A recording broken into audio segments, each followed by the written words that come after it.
ॐ अज्ञानतिमिरन्धस्य ज्ञानाञ्जनाशलाकया चक्षुरुन्मिलितं येन तस्मै श्रीगुरवे नमः।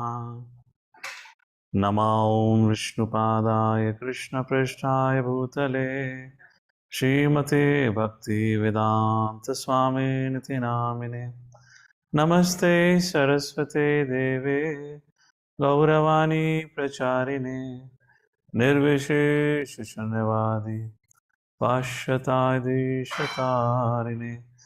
नमो महावदन्याय कृष्णप्रेमपदायते कृष्णाय कृष्णचैतन्य नामने गौतुसे नमः।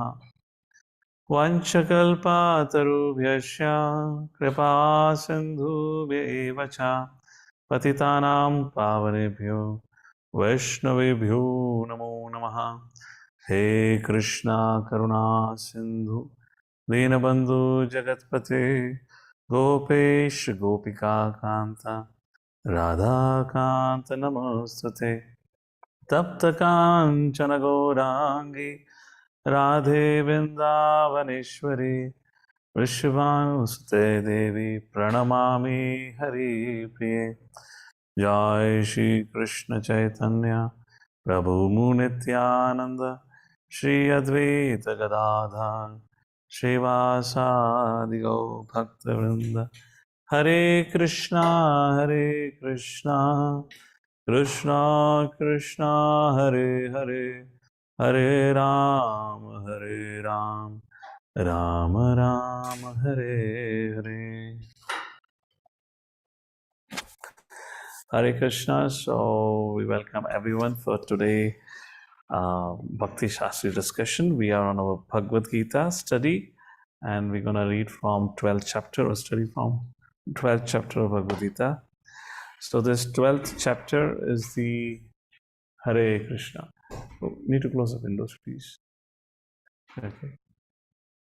The 12th chapter of the Bhagavad Gita is the last section of the middle, last chapter of the middle section from chapter number 7 to 12.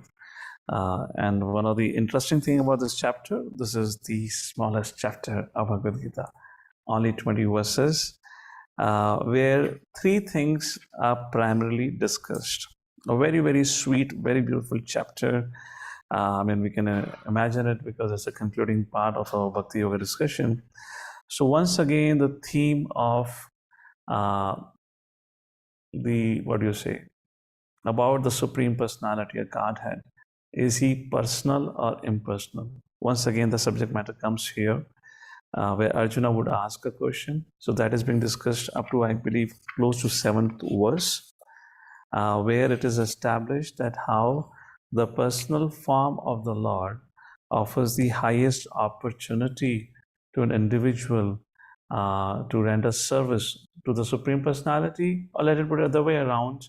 The nature of an individual is anandamayo bhyasat, to search for happiness, to be happy. And that happiness can only happen when there is a subject, when there is an object, and then there's a reciprocity between all of them. In other words, imagine if you're the richest person in this creation, but you don't have any one person to speak to or relate to. A person will be very bored. There's no use of even having all the money. We can only enjoy money if we have somebody, actually share happiness. So like that, the subject matter comes here where Lord Shri Krishna kind of establishes how the personal form of the Lord is the highest. And by serving him through the means of Bhakti Yoga, one can actually attain to the true happiness. And then from 8th verse onward comes another very important discussion, which is about the progressive stages of bhakti, where just like there are different paths of yoga we discussed in the first 6 chapters, based on now in the last 6 chapters we'll learn about different types of worship according to the modes of material nature. Similarly, there are different paths, or you can say different stages of approaching the Supreme Personality Godhead, which are discussed from the 8th verse onward up to the 12th verse. Why it is so? According to individuals' capacity and ability, just to offer an opportunity for each and everyone to connect with the Supreme Lord, to serve the Supreme Lord. These kind of progressive steps are being discussed. So we discuss those stages so that nobody is deprived of the opportunity, of the rare opportunity for itself. A human life is a rare opportunity in that rare human form of life, for a rare opportunity to connect or reestablish one's relationship with the Supreme Lord. And then comes the last section of this chapter, starting from verse number 13 to verse number 20th, is about Lord Shri Krishna speaks about the qualities that endear a devotee to the Lord. In other words, the qualities that we should have, which really makes Lord happy. So that very important discussion comes like that. This will be a discussion of 12th chapter. So 3 sections. The first 7 chapters talk about, again, the acronym for this chapter is kind of given as GOD. My presentation is a little messed up. Something happened with the font, so I would not like to show it because it's all over the place. So I'll just speak it. So wait a second. Yeah. So the acronym is GOD, G for Godhead, O for options, different stages of bhakti, and D is for devotee's disposition. So that will be our discussion. And let's begin with it. One quick second, please. If I can make everything 50-50. Okay. Yes. All right. So let's begin with reading the first verse. Arjuna vacha evam satata yukta ye bhaktas tvam paryupasate ye chapi aksharam avyaktam tesham ke yoga vittamaha. So Arjuna inquires, and Arjuna says, which are considered to be more perfect? Those who are always properly engaged in your devotional service, or those who worship impersonal Brahman, the unmanifested? Lord, I've spoken about all of these in the 9th and 10th chapter already.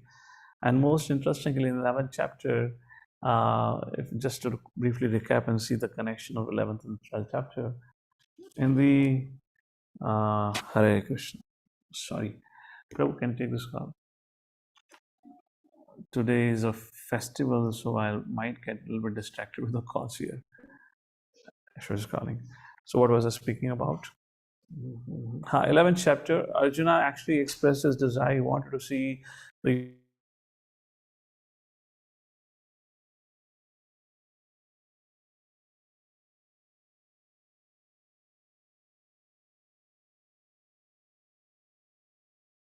two-handed form. But before that, also show me a four-handed form. And finally, he saw the two-handed form. So in one way, the 11th chapter itself concludes the best way to approach the Supreme Personality of Godhead is in the two-handed form. And second thing is, Krishna is the Supreme Personality of Godhead. From him, all other forms have manifested. It's very interesting. Arjuna picks up this question here. So, who is the best? The one who worships the personal form of the Lord, or the one who worships the impersonal aspect of the Lord? Now, this is a debate literally from the beginning of the time, or beginning of the creation, where you have two kinds of spiritualists, one who worship the personal form of the Lord, and others who worship the impersonal form of the Lord. So now, Lord Shri Krishna will answer this question and will speak about both. The Vaishnava understanding or Srimad Bhagavatam understanding is the Lord has 3 aspects. Vadanti tat tattva vidas, tattvam yad jnana advayam, brahmeti pramatmeti bhagwaniti shabdate. The Brahman realization, which is in form, in a sense, impersonal realization, then Paramatma and Bhagwan. So the impersonal realization cannot exist without the realization, Bhagwan realization. So it is part of it, but what is easy, what is difficult would be discussed over here. So let's take a look at the purport. It's an interesting purport, so we'll kind of read it out. So would any devotees like to read? They can raise their hands. I'll read out the first 2 paragraphs, then I'll call upon you all. Purport. Krishna has now explained about the personal, the impersonal, and the universal, and has described all kinds of devotees and yogis. Generally, the transcendentalist can be divided into 2 classes, personalist and impersonalist. The personalist devotees engage himself with all energy in the service of the Supreme Lord, while the impersonalist also engages himself not directly in the service of Krishna, but in meditation on the impersonal Brahman, the unmanifested. Once the Srila Prabhupada disciple approached Srila Prabhupada. He had read this 11th chapter, and he said, my dear Srila Prabhupada, my dear spiritual master, after reading the 11th chapter of Bhagavad Gita, I somehow find myself to be more attracted to the universal form of the Lord. And Srila Prabhupada immediately replied, so from where would you start? Where would you like to start worshipping him? If you want to dress the universal form of the Lord, which cloth market will provide you the cloth? If you want to offer him the food, which food vendor would provide you the food to offer him? In other words, Srila Prabhupada said, when if you want to worship the universal form of the Lord, there's no beginning end to it. You cannot connect, render personal service. Rather, when it's about the Bhagavan, the Supreme Personality, we can serve him directly. That's the point here. So direct and indirect worship, it happens. Prabhupada writes further, we find in this chapter there are the different processes for realization of the absolute truth. Bhakti Yoga is the highest. Why it is highest? Lord Shri Krishna in this chapter himself talk about it, because it is the easiest, and highest because it brings you to the ultimate realization.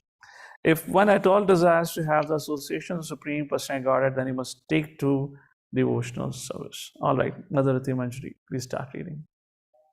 Hare Krishna Prabhuji, Dandavat Pranam. Dandavat. Those who worship the Supreme Lord directly by devotional service are called personalists. Those who engage themselves in meditation on the impersonal Brahman are called impersonalists. Arjuna is here questioning which position is better. There are different ways to realize the absolute truth, but Krishna indicates in this chapter that Bhakti Yoga or devotional service to him is the highest of all. It is the most direct and it is the easiest means for association with the Godhead. Should I continue, Prabhuji? Yes, please. In the second chapter of Bhagavad Gita, the Supreme Lord explained that a living entity is not the material body. He is a spiritual spark, and the absolute truth is the spiritual whole. In the 7th chapter, he spoke of the living entity as being part and parcel of the Supreme Whole and recommended that he transfer his attention fully to the whole. Then again in the 8th chapter, it was said that anyone who thinks of Krishna at the time of quitting his body is at once transferred to the spiritual sky, to the abode of Krishna. And at the end of the 6th chapter, the Lord clearly said that of all yogis, one who always thinks of Krishna within himself is considered the most perfect. So in practically every chapter, the conclusion has been that one should be attached to the personal form of Krishna, for that is the highest spiritual realization. Okay, go ahead. Nevertheless, there are those who are not attached to the personal form of Krishna. They are so firmly detached that even in the preparation of commentaries to Bhagavad Gita, they want to distract other people from Krishna and transfer all devotion to the impersonal Brahmajyoti. They prefer to meditate on the impersonal form of the absolute truth, which is beyond the reach of the senses and is not manifest. Hare Krishna. Thank you, Prabhuji. So Prabhupada is making a point. There are many so-called gurus and teachers. As such, they speak on the Bhagavad Gita or else they write commentaries on Bhagavad Gita, but they make the Supreme Personality Godhead Krishna impersonal, or they present an impersonal understanding. There is this famous incident which is described about Srila Prabhupada. Srila Prabhupada was in India along with his disciples. I believe it was Indore probably, where there was a big Gita Sammelan program, and Srila Prabhupada was invited. Srila Prabhupada would often not accept such invitations here. He knew, this programs meant where all these impersonalists will come and they'll speak some vague ideas. But the organizer really related Srila Prabhupada, and Srila Prabhupada finally considered to go there. So Srila Prabhupada was, I believe, supposed to speak at the end of it, and there were all these sadhus and munis sitting who all were presenting these impersonal ideas. And interesting thing is, it was Gita Sammelan, and there was a whole stage set up. There was not even a single photo of Lord Shri Krishna. So that itself, Prabhupada raised a question. He said, you're having Gita Sammelan, which means you're this Sammelan for discussing about Bhagavad Gita, and you don't have even a single recognition of the speaker or the author of Bhagavad Gita. They said, well, we have this flame lamp here. That is an indication, that's a representation of Krishna like this. So Prabhupada was really put off. Prabhupada didn't go to speak on that, and Prabhupada sent as one of his disciples, and he kind of began to speak there. And he said, there are Mayavadis and impersonalists sitting there. So the idea is everything is one. So he began to speak and glorify, how everything is one and all that. And then he came to a conclusion. He said, well, because everything is one, so imagine you eat a gulab jamun at the end of the program today, and then tomorrow morning when you attend to the nature's call, you would be throwing out certain waste of the body. So when you throw out the waste from your body, when you look at it, then look at it from the same vision as you saw the gulab jamun. When you saw the gulab jamun, how you became attracted to it, similarly you should become attracted to it and eat that stool, because ultimately everything is one. So before that, prior to that, everyone was appreciating the speaker, thinking that he's speaking our line. But when he spoke like this was a little too much an example to indicate the flaw in that philosophy. So they really got disturbed, and they came to complain to Srila Prabhupada and said, "Yo, Swamiji, this young American disciple, they give very gross example. He insulted us, etc., etc." Prabhupada asked, "What did he say?" So they quoted this, he said like this: everything is one. You say you and God are one. So then the gulab jamun as stool is also one. So as you relish eating gulab jamun, you should have the same attraction towards your stool also. So Prabhupada said, "Oh, sorry, these are young American, transcendentalists. They have still not learned the way of speaking like a sadhu. Don't worry, I'll ensure he'll not speak like this again." And sadhus were pacified. He went away. And Prabhupada like, "Wow, what a fantastic example. Do I have your permission to quote your example again?" So anyways, there are many ways we have discussed this about personalism and impersonalism at large in Ishopanishad and the flaws of it. If you remember, one of the things that we mentioned in our Ishopanishad discussion was this whole impersonalistic idea is actually makes spiritual culture and spirituality very dry and boring. It is because of them that people go away from the path of spirituality. It's just like, if you go to the West, on the name of vegetables, they only eat boiled vegetables or raw vegetables. Because I remember when I went there, and anytime if I had to eat vegetables, if I'm invited to any house also, on the name of vegetarian diet, they only had salads. Now anyone, even I would get put off. And trust me, I got so put off by eating salads during my tenure in America. When I came back here, I made sure for years together I would not eat even a single salad. I said, enough of it. I was in America only eating salad. I need some spices, some rasa in it. So this Mayavad is that they make this whole vegetarian diet, which is so fantastic, spiceless, tasteless. They just make a boiled presentation. And because of this presentation, people really get put off and they don't find juice in it. So on the name of spirituality, they actually drive people away from actual spirituality like that. So that's a discussion. And now finally, the last part of the paragraph, Prabhupada raises a question. Why did Arjuna inquire? Because Arjuna's inquiry, of course, I don't want to go back on the same subject. Arjuna's inquiry doesn't make so much sense here because he already have understood Krishna's personal form is the highest. So why is he asking? So Prabhupada emphasizes the point, as he emphasized in the beginning of the 11th chapter. Why did he ask the Lord to show the universal form? For our sake, so that nobody can cheat us. Similarly, for our sake, for our clarity, Arjuna inquired this question so that once for all, we are clear. Is worshipping Krishna is the highest, or worshipping the impersonal Brahman, meditating in nothingness is highest? That has been described. Let's go to text number 2. Now Lord Shri Krishna begins to answer. Shri Bhagavan Vacha Maya Veshamano Ye Mam Nitya Yukta Upasati Shraddhaya Parayupetas Te Me Yukta Tamamataha. The Supreme Personality of Godhead said, those who fix their minds on my personal form, Mai Avesh Mano Ye Mam, unto me, Nitya Yukta Upasati, and those who are always engaged, upasate, upasana, worshipping me, shraddhaya, how? With faith, paryupetas, they're engaged in devotional service with faith. Teme yuktatamamataha, according to me, they're considered to be the most perfect.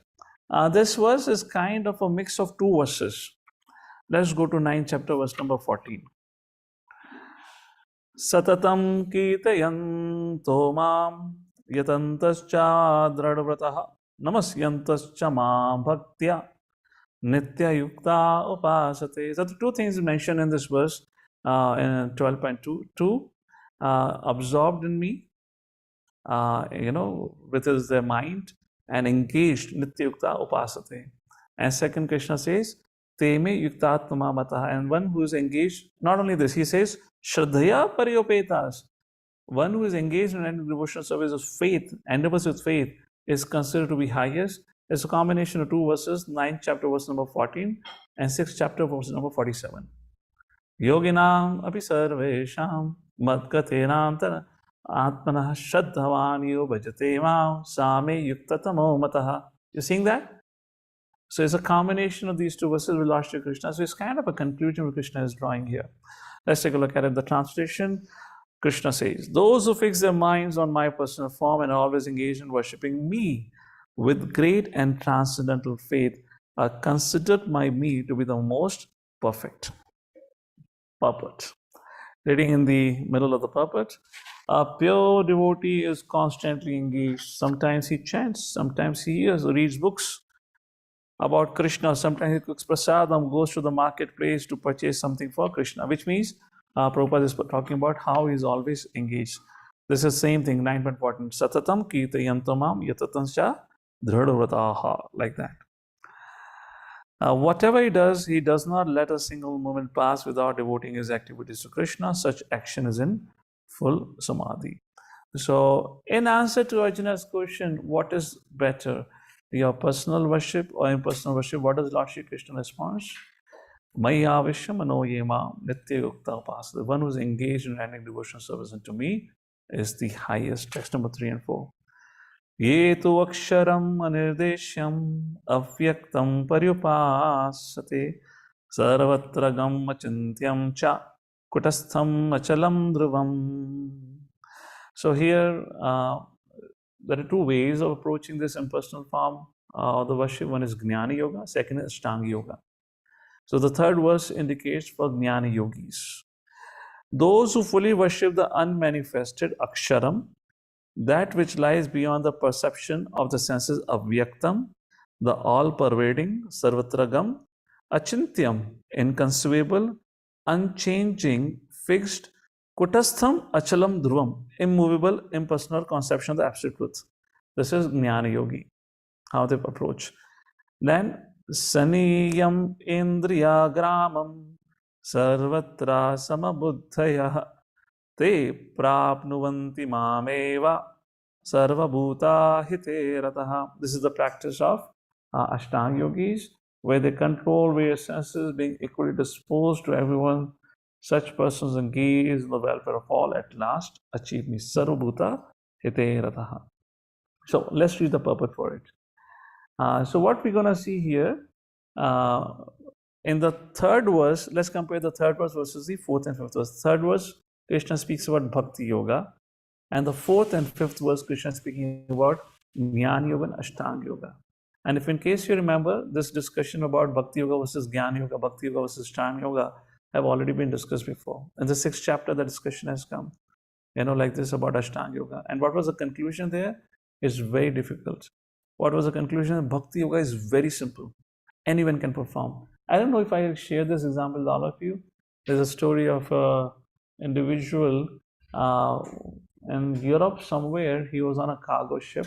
He had gone on a tour, vacation like that.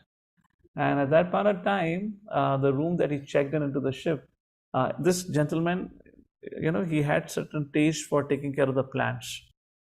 So the room that he checked in, there was a plant that was left over by the previous tenant, or the previous fellow who was taking a trip on that cargo ship. So he saw the plant, somebody had left it behind, so started taking care of it. And when he went, when the vacation ended, when the trip ended, he went back home and he started taking care of the plant. So he would every morning water it, take care of the leaves and everything. Like that, it went on for a while. And after a few weeks or something, he saw the Harinam party. There was a chanting going on in the streets of London. He fell a little attracted to them, met them, got a card, invitation card for the temple. He went to the temple, and somehow he never ever felt the need for doing all those things. He began to start visiting the devotees, start visiting the temple, started honoring prasad, and started attending Bhagavad Gita classes. 6 months went by like this, and he got more and more connected to devotees. 6 months afterwards, now he's kind of already chanting, have given up meat eating and many other bad habits. 6 months, around 6 months later on, a devotee visited his house. A devotee visited his house, and to the shock or surprise of the devotee, he saw that this man had tulsi plant in his house, who he was taking care. And he asked this man, "Hey, how did you got from where did you got tulsi plant?" So he said, "Oh, this plant. More than 6 months ago, I had gone on a vacation. There I got this plant." And now the whole story made sense. This gentleman, unknown to him, he started serving Tulsi Maharani. And by serving Tulsi Maharani, he got the blessing because of which he became a devotee. Many, many examples like that. It's very easy. Now, here in the fourth and fifth verse, the struggle of Jnana Yoga and Ashtanga is discussed, which we have discussed in the past. So, Krishna just makes 2, 3 verses to draw a comparison. And then in the fifth verse, he brings about third, fourth, second verse, Bhakti Yoga, third and fourth, and the fifth verse, he draws a conclusion. Let's take a look at the purport quickly here. Madam Madani, go ahead and read the purport. Third and fourth verse together. You're looking for cards? Those who do not directly worship the Supreme Godhead Krishna, but who attempt to achieve the same goal by an indirect process, also ultimately achieve the same goal, Sri Krishna. After many births, the man of wisdom seeks refuge in me, knowing that Vasudev is all. When a person comes to full knowledge after many births, he surrenders unto Lord Krishna. If one approaches the Godhead by the method mentioned in this verse, he has to control the senses, render service to everyone, Maithili, can you be a little louder, please? A little faint. and engage in the welfare of all beings. Okay.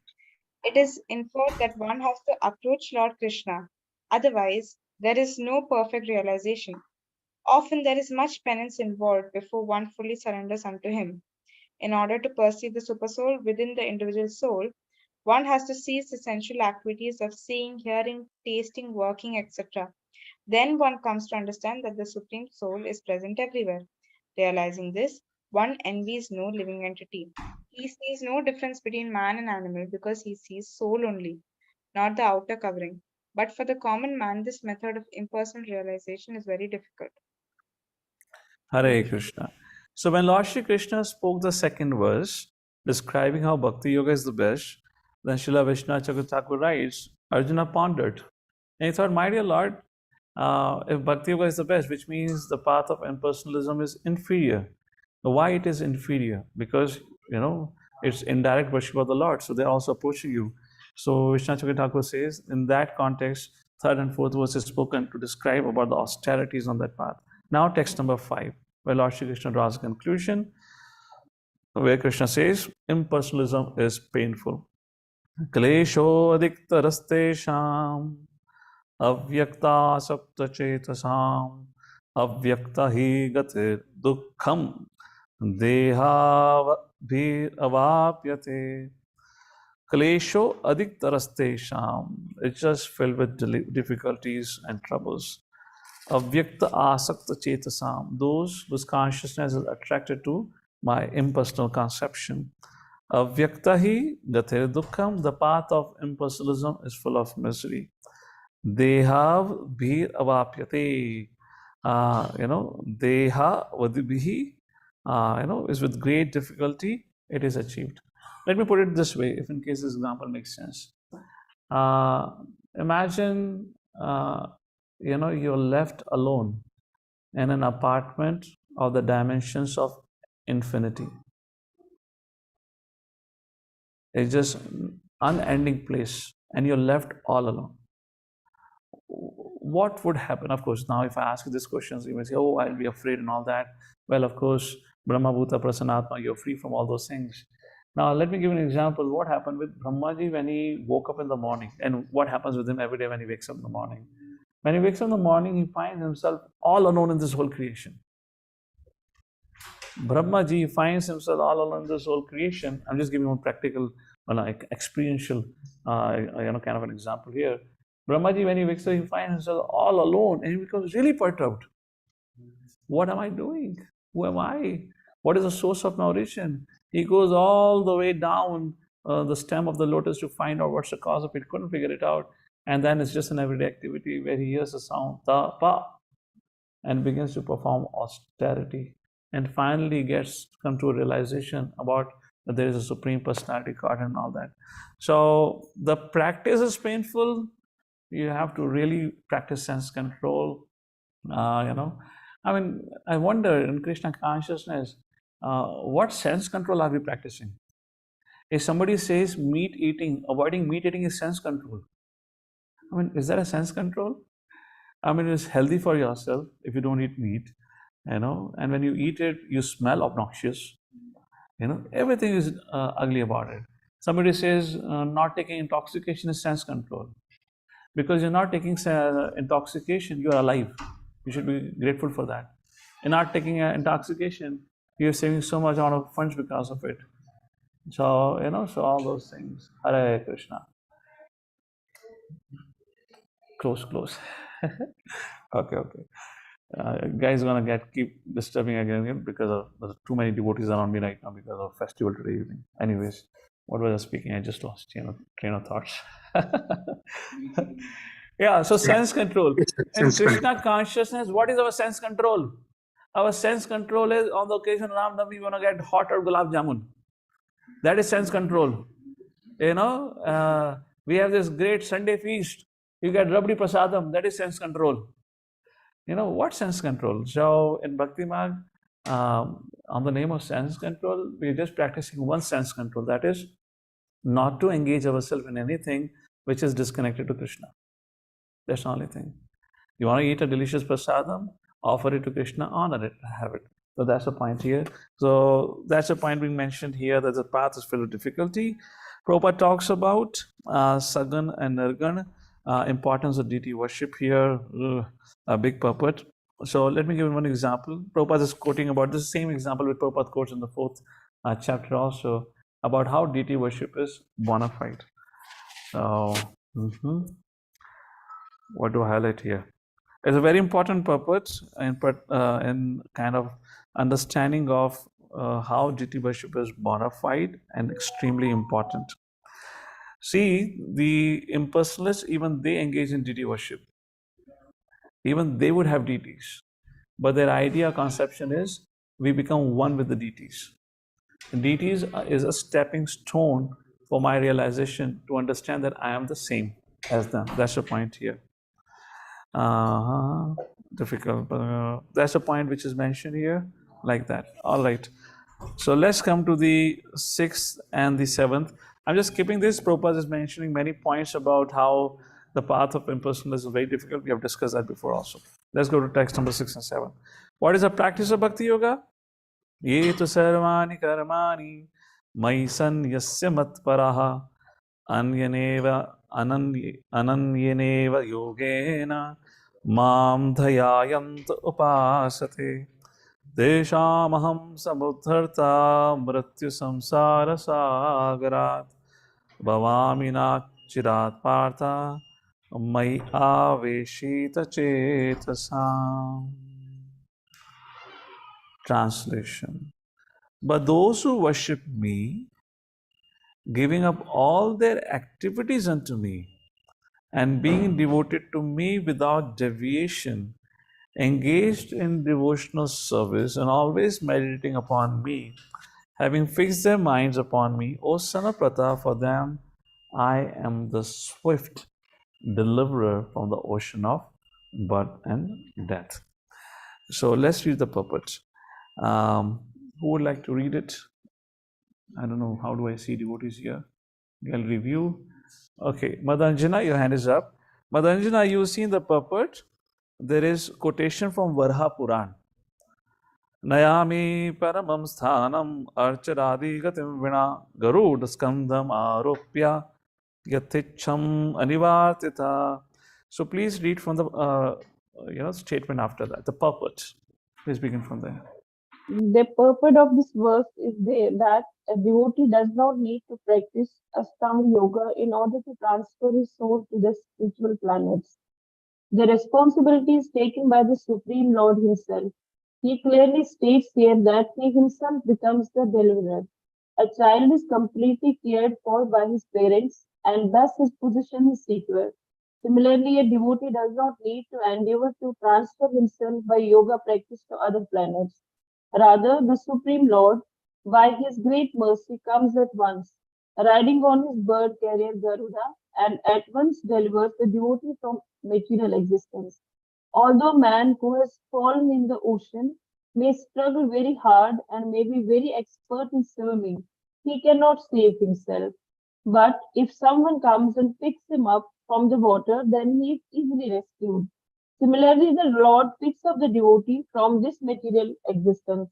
One simply has to practice the easy process of Krishna consciousness and fully engage himself in devotional service. Any intelligent man who should always prefer the process of devotional service to all other paths. In the Narayana, this is confirmed as follows. All right, we'll read that. Any quick Okay. example? Lord Shri Krishna is saying here, if anyone is fully dependent on me, I become the swift deliverer. Any examples from the scripture where a person was fully dependent on the Lord became a swift deliverer? Yes? Draupadi. Draupadi, okay. Gajendra. Gajendra, Gajendra. There are many, that's the point here. There are many Prahlad examples. Maharaj. Prahlad Maharaj. All right, there are many examples. Fantastic. So we got this point here. Now let me raise a question to all of you. While bhakti is so easy, it's easy to fix the mind. In the previous purport talks about deity worship. You can serve the deities, touch the deities, dress the deities, offer bhoga for the deities, smell the flowers that you offer to the deities as prasadam when you receive it. Like that, you can engage your senses, chant the holy names of the Lord. Easy to engage the mind and senses like that. Plus, to perform bhakti, there is no material qualifications required. And on top of it, Krishna says, I protect. Correct? These are the advantages of bhakti yoga, directly approaching the Lord. So the question arises, if bhakti yoga is so simple, so sublime, and the highest, and it offers a guaranteed success, why, this is what Bhagavad Gita is saying. This is something which is spoken by Krishna himself, despite Krishna himself speaking all about the glories of bhakti. Right? Second verse, Krishna said, bhakti yoga is highest. Despite Krishna speaking about all those things, why people still take to the path of impersonalism? Why people still take to the path of impersonalism? We have discussed this. This is a recap happening. Okay, yeah. Mother Medari was quick. Envy. Where does Krishna speaks about this envy? Chapter 9. What's number? Text number 11 and text number 12. And that's where we discuss elaborately about it, why people fail to understand it. Correct, it's because of envy. All right, Mother Anjana, continue reading ahead. The purport of this verse. The purport of this verse is that one should not engage in different processes of fruitive activity or cultivate knowledge by the mental speculative processes. One who is devoted to the Supreme Personality can attain all the benefits derived from other yogic processes, speculation, rituals, sacrifices, charities, etc. That is the specific benediction of devotional service. Simply by chanting the holy name of Krishna, Hare Krishna, Hare Krishna, Krishna Krishna, Krishna Hare Hare Ram, Ram Ram, Hare Hare. A devotee of the Lord can approach the supreme destination easily and happily, but this destination cannot be approached by any other process of resonance. The conclusion of Bhagavad Gita is stated in the 18th chapter. So the conclusion is drawn. So Prabhupada says, Sarvadharma Parityaja, as Krishna says. So we should fully surrender to the Lord and practice Bhakti Yoga. That's the conclusion. So what is the highest? Bhakti Yoga is the highest, which is described. Now we come to the second section of this 12th chapter, is about the various paths of stages of progression, if you want to call it that way. So here from verse number 8 to verse number 12, it kind of depicts the magnanimity and also the understanding of the Supreme Personality Godhead. Very interesting section. Krishna says, well, you cannot do this, do this. Oh, maybe the family pressure is there, social pressure is there. If you cannot do this, okay, do this. Where Krishna is all open to adjust and facilitate some way we should become progressive. So how these verses goes, these verses go from the highest to the lowest. And the 8th verse, the highest stage is described, and then it goes, oh, you cannot do this, come to this, come to this, come to this, like that. Okay, so let's take a look at it. Very interesting. Text number 8. Mayeva mana adha adatsva may buddhim niveshaya niveshasi may eva ata urdhvam na samshaya. So Krishna says, just fix your mind upon me, the Supreme Personality of Godhead. Mai eva mana adasva. Engage mai buddhim niveshaya. Engage all your intelligence in me.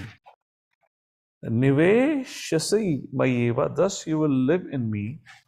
Ath urdhvam na samshaya. Of this there is no doubt.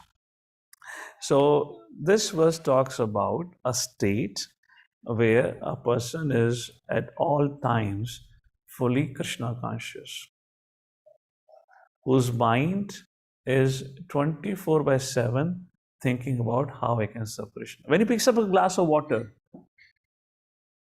he understands the taste of water is Krishna. When he sees anything beautiful outside, he sees that opulence of beauty is from Krishna. When he sees a living entity struggling, he feels compassionate towards them.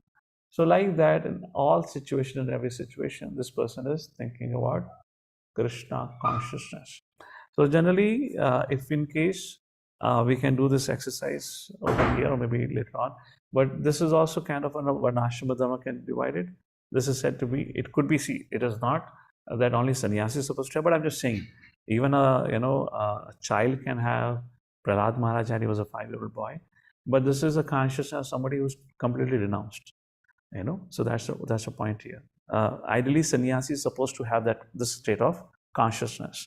Okay, text number 9. The point here is this person 24/7 thinking about how can I serve Krishna. There's nothing else in his life. The prasadam that he honors, he sees that I'm taking this because this will allow my body and soul to be together. This is a platform of consciousness. Text number 9. Okay, well, if you cannot do so, and plenty of us will not be able to do so, so what can you do then? Then perform sadhana bhakti. Atachittam samadhatum nashaknosi mai sthiram abhyas yogena tato ma ichchatam dhananjaya. So perform abhyas yoga so that you can develop desire for me, like that. My dear Arjuna, O winner of wealth, if you cannot fix your mind upon me without deviation, which is sadhana bhakti, without deviation, which means that's a prema bhakti or advanced stages. Now we will get distracted, so we need to practice. Then follow the regular principles of bhakti yoga. And this way develop a desire to attain me. This is sadhana bhakti, like that. So one way we can say this, as for a brahmachari, we'll take a look at it still. What it means, it is also for congregation. But here what it means is following the regulatory principle indicates Prabhupada mentioned the purport also. Now this the state of consciousness here, or the option which is given here is, now this individual will serve under the direction of Guru. Guru कहते हैं उठ जाओ, all right. Guru कहते हैं बैठ जाओ, all right. Guru कहते हैं यहाँ जाओ, all right. Guru कहते हैं वहाँ जाओ, all right. So I may not have that desire right now, but this person follows the instructions, follow the regulatory principles. And we talked about the 64 regulatory principles in Nectar Devotion. What is the topmost? Is to always remember Krishna, not to forget. And also to always follow the instruction of Guru. That's the point here. Let's take a look at from the second paragraph. Mother Medhavani, please use the second paragraph of the purport, please. Hare Krishna, Prabhu Dhanapranam. Yes. Bhakti Yoga is the purification of the senses. From here, Prabhu, at the present moment in material existence, the senses are always impure, being engaged in sense gratification. But by the practice of Bhakti Yoga, these senses can become purified, and in the purified state, they come directly in contact with the Supreme Lord. In this material existence, I may be engaged in some service to some master, but I don't really lovingly serve my master. I simply serve to get some money. And the master also is not in love. He takes service from me and pays me, so there's no question of love. But for spiritual life, one must be elevated to the pure stage of love. That stage of love can be achieved by practice of devotional service performed with the present senses. So, eighth verse talks about absorption. You can call it in India talinita, if I'm correct. Fully absorbed. So Arjuna says, "My dear Lord, I'm not in that capacity of being fully absorbed." So then Krishna says, "Okay, then you practice regulative principles like that, so that you develop the desire to attaining me." So how to follow? Just go next paragraph. Not the follow, but the following. To practice the regulative principles of Bhakti Yoga, Practice the regulative principles of Bhakti Yoga, one should, under the guidance of an expert spiritual master, follow certain principles. One should rise early in the morning, take bath, enter the temple and offer prayers, and chant Hare Krishna. Then collect flowers to offer to the deity, cook foodstuffs to offer to the deity, take prasadam, and so on. There are various rules and regulations which one should follow. And one should constantly hear Bhagavad Gita and Srimad Bhagavatam from pure devotees. This practice can help anyone rise to the level of love of God, and then he's sure of his progress into the spiritual kingdom of God. This practice of Bhakti Yoga, under the rules and regulations, with the direction of a spiritual master, will surely bring one to the stage of love of God. I often say this, what was according to my limited understanding and what I've heard and understood, the success formula for Srila Prabhupada, let's say for our parampara in general, was this whole sadhana bhakti. Regardless of, traditionally what will happen, it would be the brahmanas or brahmacharis who will dedicate their hearing into hearing of scriptures. They'll perform yajna, they'll do the mantra meditation, etc. And for grihasthas, they would become the yajman. They'll invite, serve the brahmanas, offer them prasadam. They didn't have a daily routine of devotional practice. But Srila Prabhupada or let's say our acharyas in our parampara, they gave us a daily practice of spirituality, chanting of 16 rounds, hearing of Srimad Bhagavatam every day, so that all of us, regardless of which ashram we are in, we can develop the desire to attain Krishna. So now Arjuna wonders, my dear Lord, that involves a lot of time.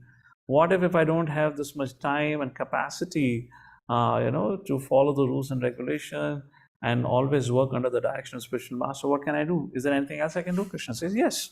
All right, I'm willing to adjust with you. Just like a parent to a child trying to negotiate. Okay, if not this, at least do this. You cannot get the first rank, at least get 75%. Don't go below that, something like that. Let's take a look what Krishna said, text number 10. Abhyasyapi smartosi matkarma paramo bhava madartham avikarmani kurvan siddhim abhapsyasi. At least work for me, Arjuna. If not, you work for me.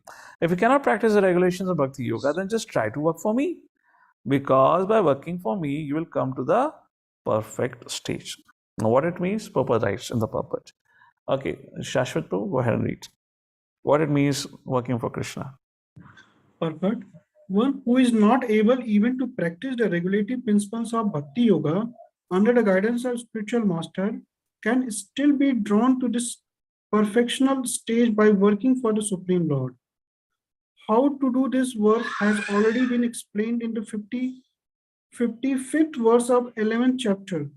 One should be sympathetic to the propagation of Krishna consciousness. There are many devotees who are engaged in the propagation of Krishna consciousness and they require help. So even if one cannot directly practice the regulative principle of Bhakti Yoga, he can try to help such work. Even in every endeavor requires land, capital, organization, and labor. Just as in business, one requires a place to stay, some capital to use, some labor, and some organization to expand. So the same is required in the service of Krishna. The only difference is that in materialism, one works for the sense gratification. The same work, however, can be performed for the satisfaction of Krishna. Hare Krishna. Yeah. So point is, render service for Krishna. There are so many activities where devotees are engaged into. You can support the cause of it. You can take part in book distribution during marathon. You can take part in Dindi Yatra, different yatras. You have a management skill set. You can help organize some events. You can help build the temple. That is, so you can do that. Now, Arjuna pondered, my dear Lord, what if I cannot work for Krishna, because working for Krishna, there are two things. One is, if let's say you're an engineer, you have a skill set, and dovetailing that skill set in the service of the Lord. Or else you're asked to do something. But often people would like to only do that work which they like to do it, not that they're told to do it. So somebody may say, okay, well, I really cannot do this thing which has been asked of me. So what else for me? So Krishna says, all right, if you cannot really work for me also, if that's not possible, you want to do what you want to do, you want to work in your own way, all right, do that. Text number 11, Krishna says, at least dedicate some result of your work in my service. So that is next level. अथैतदपि सक्तोऽसि कर्तुं मद्योगमाश्रिता सर्वकर्मफलात्यागं तदकुरु यथात्मवान्. If, however, you are unable to work in this consciousness of me, then try to act giving all the results of your work, try to be self-situated. Then Arjuna ponders, oh really? If I do this, what will I gain? What will I gain here? Then Prabhupada writes in the purport, very fantastic thing he writes. The whole paragraph is very interesting. Let's read the purport. Our Mahesh Prabhu. Go ahead. It may be that one is unable even to sympathize with the activities of Krishna consciousness because of social, familial, or religious considerations, or because of some other impediments. If one attaches himself directly to the activities of Krishna consciousness, there may be objections from family members or so many other difficulties. For one who has such a problem, it is advised that he sacrifice the accumulated result of his activities to some good cause. Such procedures. Okay. If I can ask this question, all of you have been practicing for years together. And now, we have this kind of, you can say, strategy of helping others. We see, okay, if somebody cannot become a devotee, let him become a well-wisher. Why we do Right. so? Why? What's the reason behind it? The three categories of people we try to, engage into. One, help somebody take up to devotion service directly. Well, that would be a limited set of audience. Then if somebody cannot really practice on his own, but can really become a well-wisher, where in public they'll come and support you. Then there is a third category of audience. They'll support you, but will not come in public domain. In public domain, they will act as if they don't know you. So behind the doors, they'll help you. But we should try to, connect with all this audience. So why do we do so? The person is not willing to take to the path of bhakti. He's not willing to chant. He's not willing to serve. Now we inspire him to, okay, you contribute something, donate something for the purpose of the, service of the Lord. Is it something we're just asking money so that our project can get completed? Or is there something in return that the person will get? Any idea? So, Prabhuji, there could be that Ajnata Sukriti also, which he can get by, contributing the efforts, the results of his efforts. And and gradually, the magic of Krishna works when he's directly or indirectly contributing, and he may, get over the things from. Correct. Agyas Sukriti happens when the person doesn't know of it. When you're engaging him, asking him to donate directly for Krishna, then it's not, he knows of it. So that's direct devotional service from your perspective that he's rendering. So you're definitely going to get great benefit. What is that great benefit? So Prabhupada says in the purport, what we need to at least do, help people become detached from matter. There should be some way they should learn about detachment. And as they learn about detachment, to that degree, to that proportion, they'll become peaceful. So biggest attachment is to our possessions. And if we can inspire somebody to engage some of their possessions service of the Lord through charity, at least they'll cultivate detachment. And what to speak about the bhakti benefits that will happen. So that is what is being described in this purport here. Prabhupada says, so by dedicating the results, one is sure to purify his mind gradually. And in that purified stage of mind, one becomes able to understand Krishna consciousness. Krishna consciousness itself can purify one's mind like that. But if there are impediments to accepting Krishna consciousness, one may try to give up the results of his action. And then Prabhupada says, in that respect, social service, community service, nation service, sacrifice one's country, etc. may be accepted, so that someday one may come to the stage of pure devotional service to the Supreme Personality Godhead. So here is two things. Prabhupada now making point not only that there has to be charity only for Krishna conscious activities. Even detachment could be cultivated just by supporting, serving the society, even feeding the poor. at least that is also good, because that will make his mind a little peaceful and qualify him to understand Krishna consciousness. If somebody says, oh, well, I cannot contribute also, what to do, too much bills to deal with, too many EMIs to handle, Krishna says, no problem. I have another option for you. Text number 12. What Krishna says? Sheho hi jnanam abhyasa jnana dhyanam vishishyate dhyanat karma phalatyagas tyaga shanti anantaram. If you cannot take to this practice, then cultivate knowledge, which means at least try to read or hear something. Better than knowledge, however, is meditation, to dhyana. And better than meditation is renunciation of the fruits of action. For by such renunciation, one can attain peace of mind. All right. Nitai Pran Prabhu, you got renamed today, Vivek Jha. I thought, who is this Vivek Jha, new student? All right, go ahead, read the purport. Yeah. Should I read, Prabhu? You're wearing a jacket. Yes, Prabhu. Full-proof cold protection. Yeah, So it's quite cold in cold London here. right now? Sorry? So cold in London right now, or you're Switzerland or Yeah, it somewhere? must be close. No, I'm in London only. But it's been quite cold here. Must be 9 to 10 degrees. It's a spring season for western side of the country. All right, continue. Read the purport. Sure, Prabhu. Yeah, is Mataji sharing the screen? Because I don't have the copy here with me at the moment. Screen is shared. Yeah. As mentioned in the previous verse, there are two kinds of devotional services: the way of regulative principles and the way of full attachment in love of the Supreme Personality of Godhead. For those who are actually not able to follow the principle of Krishna consciousness, it is better to cultivate knowledge, because by knowledge, one can be able to understand his real position. Gradually, knowledge will develop to the point of meditation. By meditation, one can be able to understand the Supreme Personality of Godhead by a gradual process. In the cultivation of knowledge, there are processes which make one understand that one himself is the supreme, and that sort of meditation is preferred if one is unable to engage in devotional service. If one is not able to meditate in such a way, then there are prescribed duties as enjoined in the Vedic literature for the Brahmins, Kshatriyas, Vaishyas, and Shudras, which we shall find in the last chapter of Bhagavad Gita.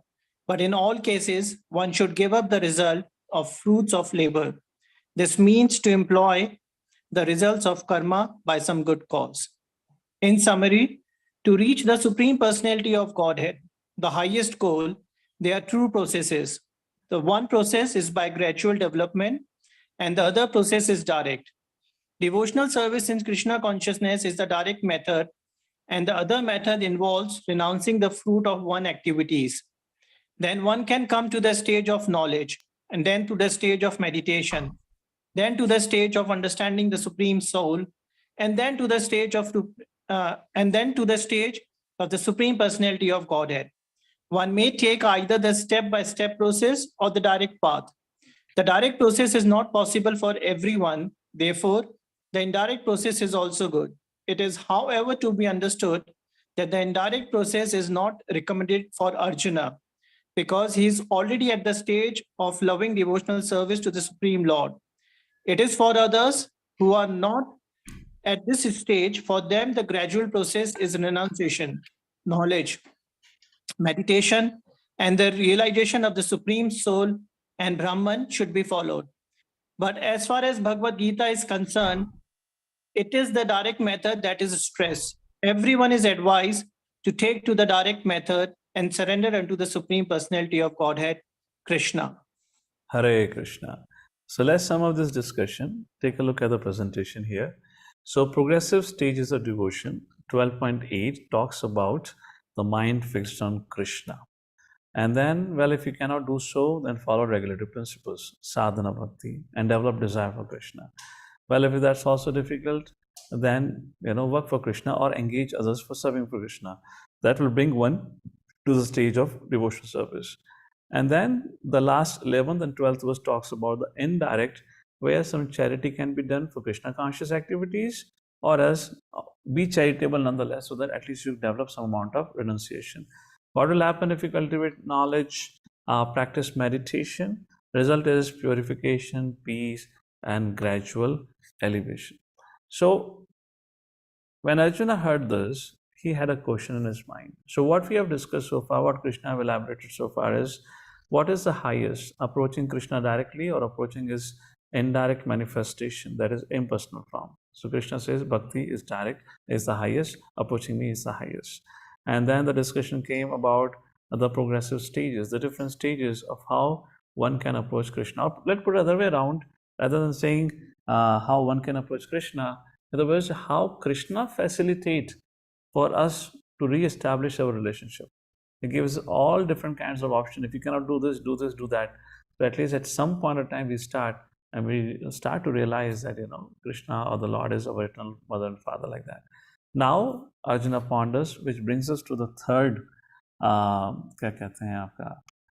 the section and the last section of this chapter, which is, what are the qualities of a person engaged in bhakti, which means D for devotee's disposition. So as one embarks on the spiritual journey, as we know, yasyasti bhaktir bhagavati akinchana sarve guna, that shloka that is there. As one begins the spiritual journey, by the process, by the effect of devotional service, it begins to develop spiritual qualities or saintly qualities. So here in this chapter, Lord Shri Krishna talks about such qualities which really makes a devotee dear to him. Now, what are those? We'll take a look at it. And Krishna says, if somebody is endowed with such qualities, will definitely conquer the heart of the Supreme Personality of Godhead. And that is where this whole the Bhakti Yoga section concludes with, starting with describing about how bhakti is the highest, the relationship between the Lord and the devotees, the glories of the Bhakti Yoga. Just by practicing bhakti, we can develop all the wonderful qualities. And finally, this Bhakti Yoga section concludes with, what are the qualities that we should work on? Some qualities will develop as a part of our practice of Bhakti Yoga. Some we need to focus on, which could be in areas which we need to improve on, because that is what makes Krishna happy. And Bhakti Yoga is all about Anya Abhilashita Shunyam Jnana Karmadhyanavatam Anukulyena Krishnanu Shilanam Bhaktirtamam. So Bhakti is all about pleasing Krishna. That is a discussion. I'll give you a quick synopsis, then we'll take a break for this thing. So we can divide these qualities in different sections. So first is, what should be the attitude towards oneself? So Krishna speaks about, first, freedom from false ego, which has been discussed. Prakriti Kramanani Guna Karmani Sarvasha Ahankara Vimudatma. So one should neither think himself to be the controller, doer, or enjoyer. Freedom from attachment to possessions or results, or to the sense of proprietorship. I am the doer, like that. So what should be the attitude of an individual? Give up false ego, proprietorship mentality, and enjoy mentality. Then person should be equipoised in honor, dishonor, fame, infamy, which means tolerance. Devotees are supposed to be, they should be epitome of tolerance, actually. And Bhagavad Gita begins with that. Matra spashasta kamteya shitoshna sukadukada. Then how about dealing with others? What kind of qualities we need to exhibit while dealing with others? So first, non-enviousness. To understand every living entity is part and parcel. What is that? 5th chapter, verse number 18. How does it begin? Where Pandita sees everyone with equal vision, like that. Second, friend to all, which means he does not put anyone into difficulty, anxiety, fearfulness, or dissatisfaction. Never disturbed by anyone, equal to both friends and enemies. So this is how the person deals with others. Then Krishna says he should also be free from asatsanga. So how do we deal with others? We take the saintly association, we give our association to innocent, and we keep ourselves from envious association, like that. and dealing with others, silent. Only speaks about Krishna. So he's grave, he's monam, which means when he speaks only about Krishna. Otherwise, he does not engage in any mundane talks while talking with others. Now, third, what is his reactions to the events of this world? How does he react to different situations that is happening around? First, self-control, does not get too much affected by it. As Krishna says ahead, neither rejoices nor grieves, neither laments or desire. For example, let's say there is a Ukraine-Russia conflict is going on. Sometimes some people get really worried about, would India, Pakistan get into war? Would India, China get into war? There had been tough times in the recent history. Now, there had been a lot of religious fanaticism, act of terrorism. These are all things happening around it. So much criminal activities, drug abuse, whatnot. So sometimes you feel like, oh, because I belong to so-and-so society, so I've been ostracized, I've been put into so many troubles, I should take revenge because certain people are causing harm to member society, etc. There are many things comes. And Krishna says here, how do we react to the events of this world? He remains oblivious to it. How can one remain oblivious to it? Only when our goal is Vaikuntha. We know that everything happening here is because of the karmic reaction. Just like Srila Prabhupada, when he met Bhakti Siddhanta Sri Thakur as Abhicharan, Bhakti Siddhanta Sri Thakur asked him, oh, you're an educated man, you should preach in English. And Abhicharan retorted, and he said, well, how can we preach about God consciousness, Krishna consciousness, if we are slaves? We should first become independent, then we should do it. And Bhakti Siddhanta Sri Thakur immediately said, well, this is so important and urgent that this act cannot wait for the political upheaval to settle down. Right now, we have a certain political upheaval where Britishers are ruling India, and then we'll have chelas of Britishers who rule India. I guess the prophecy of Bhakti Siddhanta came to some amount of truth like that. And then, what is there? Satisfied with whatever comes by, Krishna's mercy, and doesn't care for any material facility. Example, these are all Krishna speaking here. I'm just giving a synopsis. We'll come back to it and take a look at Prabhupada. So this is about how he deals, and then continues. Then what happens? His equipoise is tolerant in difficulty. He knows how to use everything in service of Krishna. He is pure, does not get affected, remains pure internally, externally. His faith is not shaken up. And he sees all events, good and bad, as the mercy of the Lord. So how does he deal with oneself? How does he deal with others? How does he react to the situations around in the world? And finally, how does he deal or reciprocate with the Lord? And Krishna says, engaged in bhakti with faith and determination, and his mind and intelligence are always fixed on Krishna. And like this, Lord Shri Krishna concludes, that was the 19th verse, concludes in the 20th verse. Krishna says, Ye tu dharmamritam idam yathoktam paryupasate shaddhadhana matparama bhaktaste ativa me priyaha.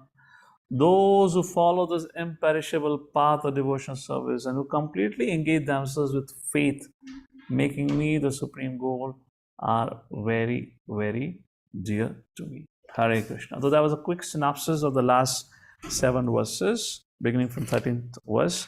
We'll take a quick break and come back. Before we take a break, is it okay if we can just go to 3:15 or maybe let's say 3:30 just to conclude this chapter?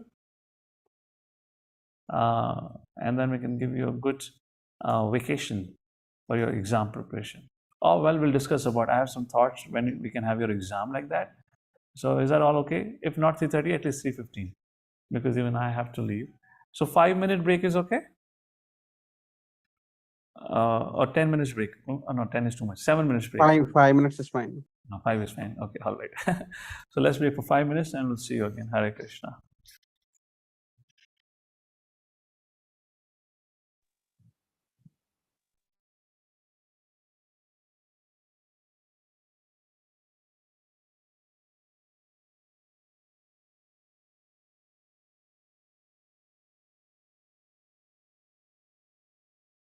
श्रीयुता पदकमलं Shri Guru वैष्णवांश्च Sri Rupam Sagrajatam Sagana Raghunathannitam Tang Sajivam Sadvaitam Savadhutam Parijana Sahitam Krishna Chaitanya Devam Sri Radha Krishna Padam Sagana Lalita Sri Vishakanitam Hare Krishna Krishna Krishna Hare Hare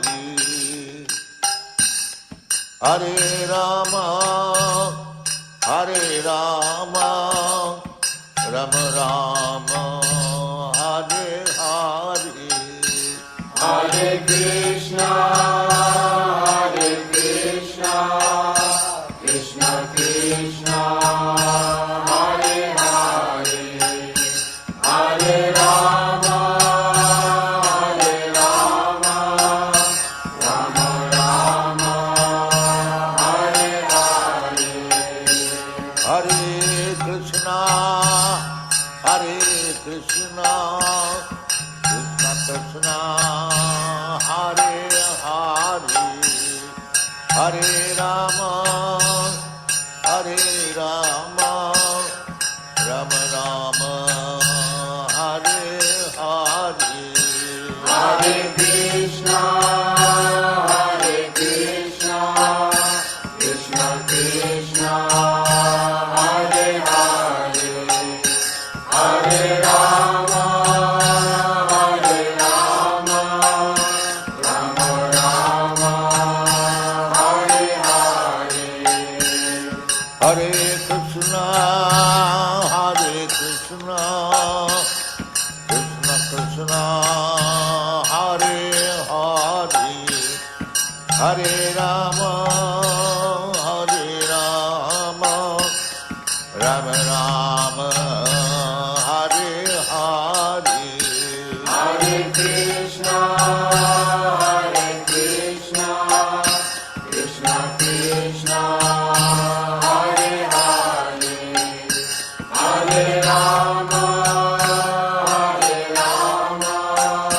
Rama Rama Hare Hare Bhaja Shri Krishna Chaitanya Prabhu Nityananda Shri Advaita Gadadhar Sivasadi Gaur Bhakta Vrinda Bhaja Shri Krishna Chaitanya Prabhu Nityananda Shri Advaita Gadadhar Sivasadi Gaur Bhakta Vrinda Bhaja Shri Krishna Chaitanya Prabhu Nityananda Shri Advaita Gadadhar Sivasadi Gaur Bhakta Vrinda Bhaja Shri Krishna Chaitanya Prabhu Nityananda Shri Advaita Gadadhar Sivasadi Gaur Bhakta Vrinda Hare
Hare Rama, Hare Rama, Rama Rama, Hare Hare.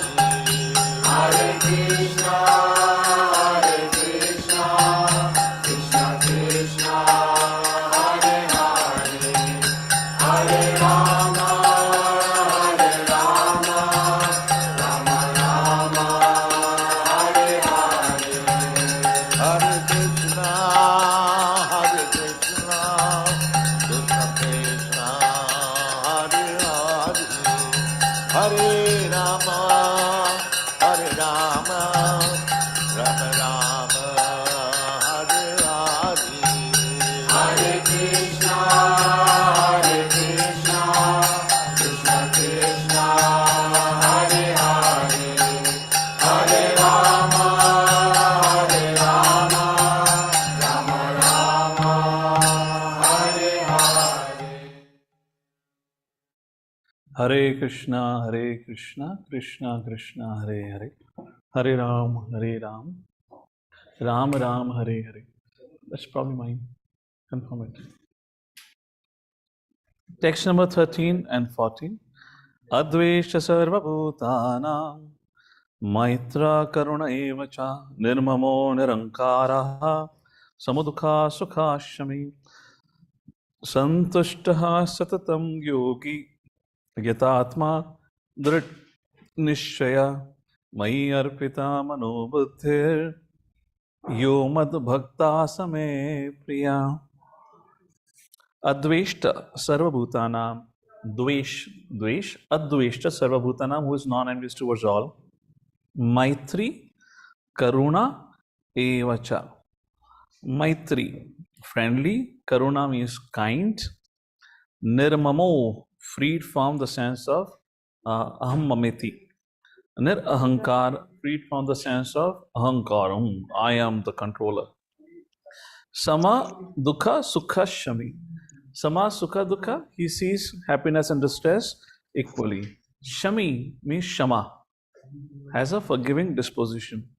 Santushtaha, satatam yogi, always content. Yatatma, self-controlled. Dhrud, determined. Nishaya, dhrud nishaya, with determination. Mai arpita manobuddhir, engaging his mind in my service.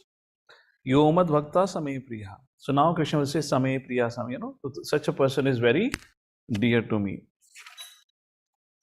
Looking at the purport, in the middle of the purport, Prabhupada says, okay, let's read the first few lines of the purport. Somebody would like to read here. We can have different devotees now read this different paragraphs here. Devotees can raise an hand, I can just call upon them. Would like to read it. Okay, Prashant Prabhu, please read the first few lines of the purport. Hare Krishna. Coming again to the point of pure devotional service, the Lord is describing the transcendental qualification of a pure devotee in these two verses. A pure devotee is never disturbed in any circumstances, nor is he envious of anyone, nor does a devotee become his enemy's enemy. He thinks, this person is acting as my enemy due to my past misdeeds. So it is better to suffer than to protest. Hare Krishna. And then Prabhupada goes, Tatte Nukampam Susamikshamana. That particular verse goes on. Please go down the line. Therefore he is always calm, quiet, and patient. After Prabhupada have given the explanation of that, Prabhupada talks about it. Found it? Yeah. Please read. Therefore, he is always calm, quiet, and patient, despite many distressful conditions. A devotee is also always kind to everyone, even to his enemy. Nirmam means that a devotee does not attach much importance to the pains and troubles pertaining to the body because he knows perfectly well that he is not the material body. He does Hare not Krishna. Just quick thoughts, practical thoughts onto what it means, Nirmama. Prabhupada says, does not attach much importance to the pains and troubles pertaining to the body, which implies if in case you're fallen sick, go and take the treatment, don't talk about it. Don't make a human cry about it. Just do the needful. That's a nirmama. We get into so much bodily conscious and self-consciousness. We want the whole world to empathize with us. And we want to go and talk to everyone about it. So nirmama means, not having that aham amiti senses. Okay, sick, fine, take a treatment, continue with the devotion service, and move on. Don't drag your feet on that. That's the point here. Continue, Prashant. He does not identify the body, therefore he is freed from the conception of false ego and equipoised in happiness and distress. He is tolerant and he is satisfied with whatever comes by the grace of the Supreme Lord. He does not endeavor much to achieve something with great difficulty, therefore he is always joyful. He is a complete perfect mystic because he is fixed in the instructions received from the spiritual master, and because his senses are controlled, he is determined. Hare He Krishna. He is always joyful given a condition that he does not endeavor much to achieve something with great difficulty. So, a question for all of you here. Srila Prabhupada's struggle, let's say, to take to Vanaprastha ashram, go to Jhansi, set up a league of devotees, travel to Delhi, publish BTG magazine, and all that struggle that Prabhupada did. And on top of it, then Prabhupada's ambitions were pretty high. He went to West, and all the struggle he went through for one whole year, 65 to 66, and the struggles continued thereafter. So he does not endeavor much to achieve something with great difficulty. Now, if whatever Prabhupada attained, there was a lot of difficulty involved into it. So, and yet Prabhupada was always joyful. But from one perspective, he looked to be struggling a lot all through. So, any thoughts onto it? What does it mean to us actually?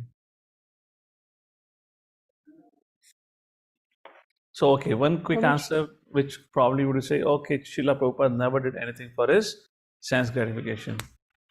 All right. What else? What else? Prabhuji, is it compassion? He had a lot of Okay. compassion. What else? How many of you heard the statement from Prabhupada, the devotees of the Lord, they work more harder than karmis? Raise your hands. I guess today morning only I was speaking on this thing. Right? So, I mean, why do you need to work harder? For what are you working harder? So, you may say, no sense gratification. Well, that ain't the case for us. It's not for us, This is for somebody else, that we are not working for sense gratification. It's only for please Krishna. What it means for us.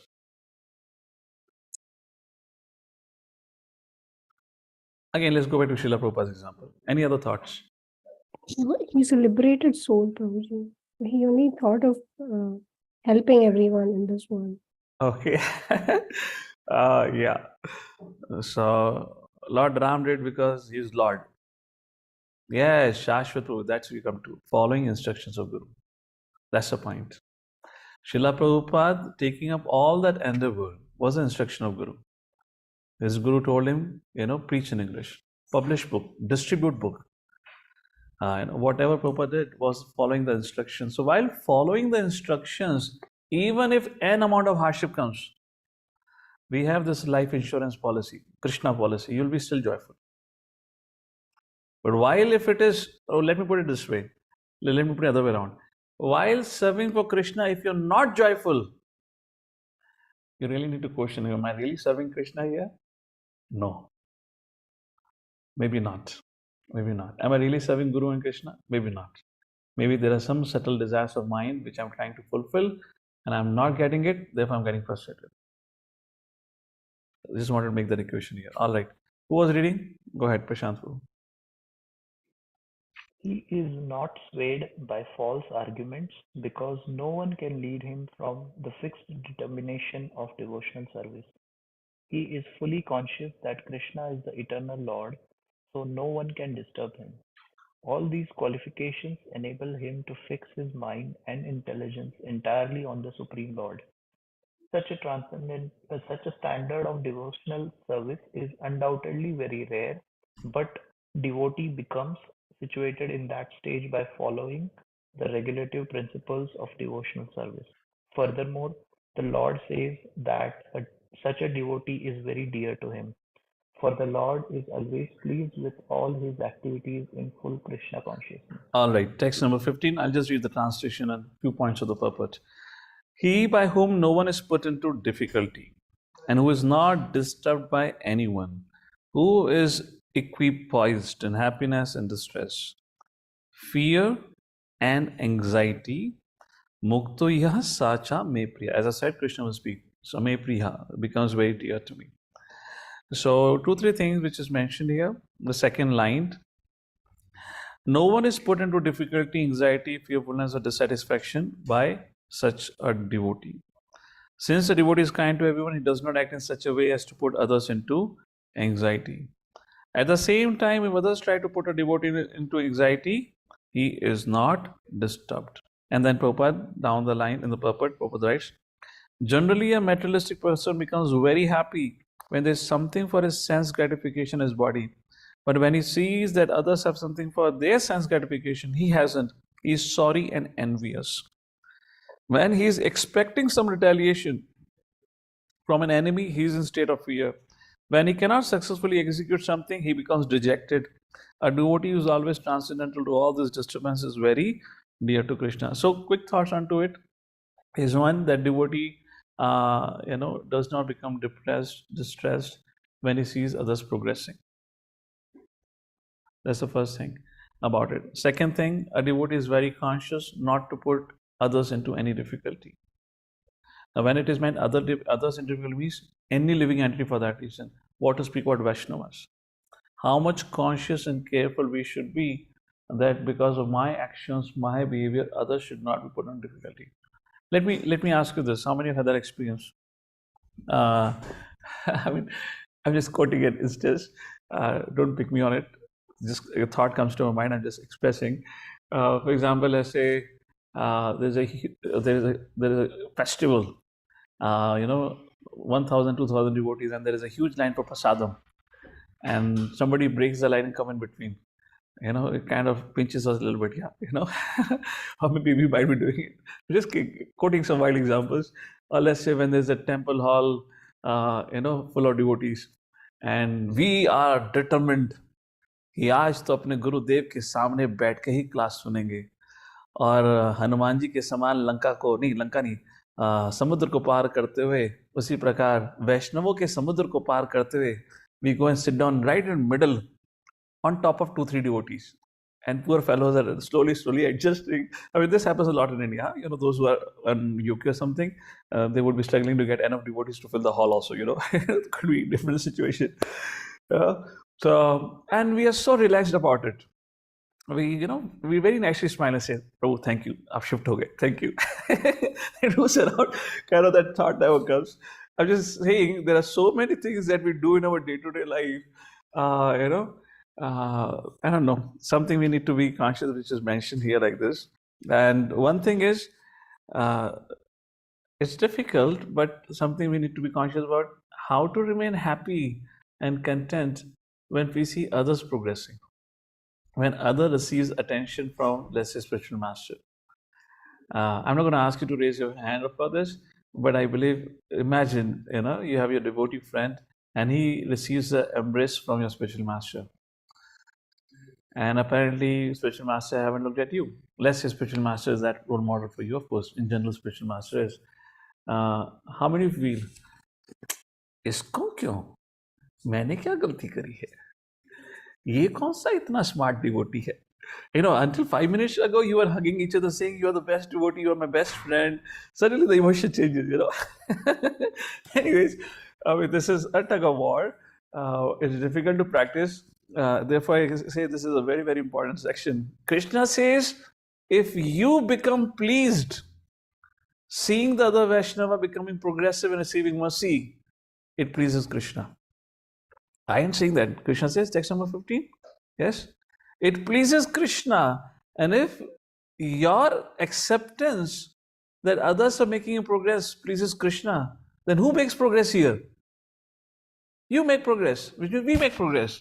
We become progressive. And His Holiness Radhanath Maharaj particularly speaks a lot on this subject matter, that we make a lot of advancement just by acknowledging and appreciating other devotees making progress, just being happy. And the classic example from Bhagavatam is of Prachetas. When Prachetas, Lord gave darshan to Prachetas, Lord said only one thing. Not that I'm pleased by chanting, austerity, nothing. I'm just pleased by one thing, cooperation. I know I'm speaking in, this Kali Yuga time is very difficult. Forget about peer-peer, even teacher-student relationship becomes very struggleful. If there is a familiarity in teacher-student relationship, the student begins to compete with the teacher also. So there has to be certain care here. Anyways, text number 16 now. My devotee who is not dependent on the ordinary source of activities, who is pure, expert, without chaos, free from all pains, and not striving from some result, is very dear to me. Fantastic purport by Srila Prabhupada. Anyways, for all of these, but this is very interesting. Arun Prabhu and Mother Aarti, please read the purport. 16th verse. Money may be offered to a devotee, but should not struggle to acquire it. If automatically by the grace of the Supreme, money comes to him, he is not agitated. Naturally, a devotee takes a bath. Devotee takes it twice in a day and rises early in the morning for devotional service. Thus, he is naturally clean, both inwardly and outwardly. The devotee is always expert because he fully knows the essence of all activities of life, and he is convinced of the authoritative scripture. The devotee never takes the part of a particular party. Therefore, he is carefree. He is never pained because he is free from all designation. He knows that his body is a designation. So, if there are some bodily Prabhu, your pains, voice is not very clear. I'll have to call upon somebody. Even I'm not able to understand what you're able to read. Vaikuntapati Prabhu, would you like to read? Okay. I'm sorry, I've been reading something else, so I know. Where to read, Prabhu? You can start reading the purport again. Okay, this is of 16, right? Yeah, 16th purport. Money may be offered to a devotee. It should not struggle to automatically, by the grace of the Supreme, money comes to him. He is not agitated. Naturally, a devotee takes a bath at least twice in a day and rises early in the morning for devotional service. Thus, he is naturally clean, both inwardly and outwardly. A devotee is always expert because he fully knows the essence of all activities of life and is convinced of the authoritative scriptures. A devotee never takes the part of a particular party. Therefore, he is careful. Please mark it. Yeah. I'll give a whole session, but maybe some other time, but I want to speak on this. Please mark this very important point. Go ahead, Prabhuji. A devotee never takes the part of a particular party. Therefore, he is carefree. He is never pained because he is free from all designations. He knows that his body is a designation. So if there are some bodily pains, he is free. The pure devotee does not endeavor for anything which is against the principles of devotional service. For example, constructing a big temple requires great energy, and a devotee does not take to such business if it does not benefit him by advancing his devotional service. He may construct a temple for the Lord, but for that he may take all kinds of anxiety, but he does not construct a big house for his personal relations. Hare Krishna. 1 second. Oh, sorry. 1 second.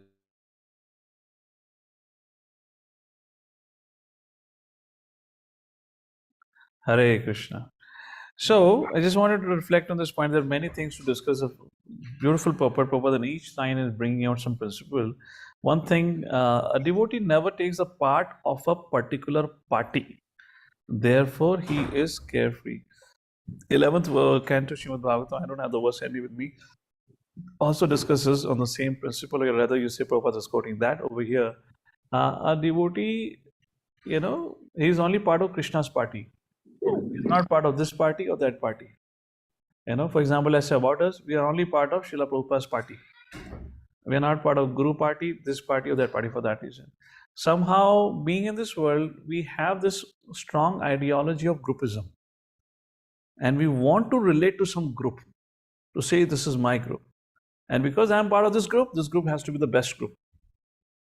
So therefore, Prabhupada says a devotee does not take part. Even in a conflict, any situation, we should maintain a mood of neutrality. Not that, because generally what happens, the conditioned nature is there is a lot of lobbying that happens. People want to show the strength. If I have more people supporting my cause, my belief, then I can prove them that how I'm right. And there's a lot of pushing and pulling happens. But here, as Prabhupada writes, the devotee, he keeps a neutral stand. He doesn't get involved in this kind of confrontation. He is, what happened to my screen? Sorry. Yeah, he doesn't get into confrontation because the moment you take sides, okay, let me put it this way. What's going to happen? Why Prabhupada is saying the devotee doesn't take sides? Any thoughts on it? Why Prabhupada is saying the devotee never takes a part of a particular party, therefore he is carefree. What will happen if somebody takes side of group A or group B? What potential can happen? Any thoughts? Yes, Mother Break Maitri. into separate groups. So whichever side he takes, gives more priority to, the other side will feel offended or. Okay, Madhavati Manjari, go ahead. Prabhuji, the groups will form and break the ISKCON's unity, basically. Fine, Unity. correct. But what happens, Mother Manisha? Oh, you're muted. Unmute, yes. Prabhuji, maybe Vaishnava Aparad will happen if he takes some part. Yes. The moment you take sides, the other side have to be criticized. Because the groupism means that only. You are taking a side of somebody, then that people are going to talk about how the other group is bad. Then Vaishnava Aparad are but undoubtedly going to happen. And then Prabhupada says, this is a way of living a carefree life. You cannot have a carefree life. The moment Vaishnava Aparad becomes, our head becomes super heavy. If you have an experience of it, becomes very difficult. That's the point Prabhupada was mentioning here. Okay, let's move forward. Text number 17. One who neither rejoices nor grieves, who neither laments nor desires, who renounces both auspicious and inauspicious things, such a devotee is very dear to me. Purport. Mother Jyoti, please go ahead and read the purport. Text number 17. A pure devotee is neither happy nor distressed over material gain and loss, nor is he very much anxious to get a son or a disciple, nor is he distressed by not getting them. If he loses anything which is very dear to him, he does not lament. Similarly, if he does not get what he desires, he is not distressed. He is transcendental in the face of all kinds of auspicious and inauspicious and sinful activities. He is prepared to accept all kind of risk for the satisfaction of the Supreme Lord. Nothing is an impediment in the discharge of his devotional service. Such a devotee is very dear to Krishna. Hare Krishna. Very advanced consciousness has been described. Neither happy nor distressed over material gain and loss. Maybe theoretically we can discuss. And what would be the mindset of a devotee at this point of time? What would be his outlook when this is being described here? Any thoughts on it? What would be his outlook towards life? When it is mentioned, he neither rejoices nor grieves. Neither rejoices means, let's say he did a preaching program and he made, in the next 1 year, he made 116 rounders. So it's not, fantastic, I did an incredible service to Krishna. Nor grieves. You did a preaching program, after preaching program, nothing happens. Who neither laments nor desires, renounces both auspicious, inauspicious things, such a devotee is very dear to me. What does it indicate? Mother Chintamani, some quick thoughts on it? He is detached from his circumstances and from whatever is going around, because he knows that he is. Yeah, correct. Would it be right to say now actually at this stage he has genuinely become attached to Krishna? Would that be right to say? Yeah, he's attached to Krishna, and so his detachment to material things is decreasing. It's but natural. It's just a side product. So at this stage, his attraction has genuinely developed. So these things are but natural for him. It doesn't affect him. Actually, these are Brahma Bhuta Prasanatma stage. Na sochati, na kankshati. So like that, this quick thought could be, if anyone else, Venkatpati Prabhu, any thoughts at your end, please? Prabhuji, here I've got a slight difference of, I want to get some clarification also. I'm just taking the example of Arjuna and Krishna only. When Arjuna lost Abhimanyu, although he was Krishna, and although he's an advanced devotee, is it not? Okay. He cried, so he should not have cried by this logic. Okay. Sorry to. Yeah, no, interesting question. Now, Prabhupada's response. Now the word is, this subject matter neither rejoices nor grieves. It's been repeated several times in Bhagavad Gita. 4th chapter talks about it, 6th chapter talks about it. It does it. Now, how did Srila Prabhupada answer? Because this was a kind of a question asked to Srila Prabhupada. Yare, Arjuna ne Bhagavad Gita sun ke bhi roya. And then Prabhupada said, well, emotions are but natural, but his devotional service did not get affected. So in terms of just to consider, let's say somebody is laughing out a lot, cannot be a pure devotee, he's rejoicing too much. Or somebody has tears in his eyes, cannot be a genuine devotee because he's grieving a lot. But actually it's all about what's his action, concurrent actions. Is he still fixed and determined in his devotional service? That's what Srila Prabhupada answered. So not only on one parameter, but in totality, how is he living his life? In fact, let's take a look at 9th chapter when it is said, Apiche Suduracharo. Even if somebody has performed a most abominable action, Krishna says, if in case he's still engaged in my devotional service, Sadhureva Samantavya. If he's still engaged in devotional service, he should be considered a sadhu. So just looking at an incident to draw a conclusion wouldn't be an appropriate way. But what's his life? In that way, this can be seen about it. Okay, but what I want to say is that that's fine. This, even I've been talking about it, and theoretically it is so easy to talk about it. But very recently, I had an incident. Oh, these are very advanced. As I said, this is Brahma Bhuta Prasanatma stage. This is advanced stages of consciousness. We're just discussing theoretically what potentially could be the consciousness at this level. What would be the thinking, mindset? That's what theoretically we're discussing.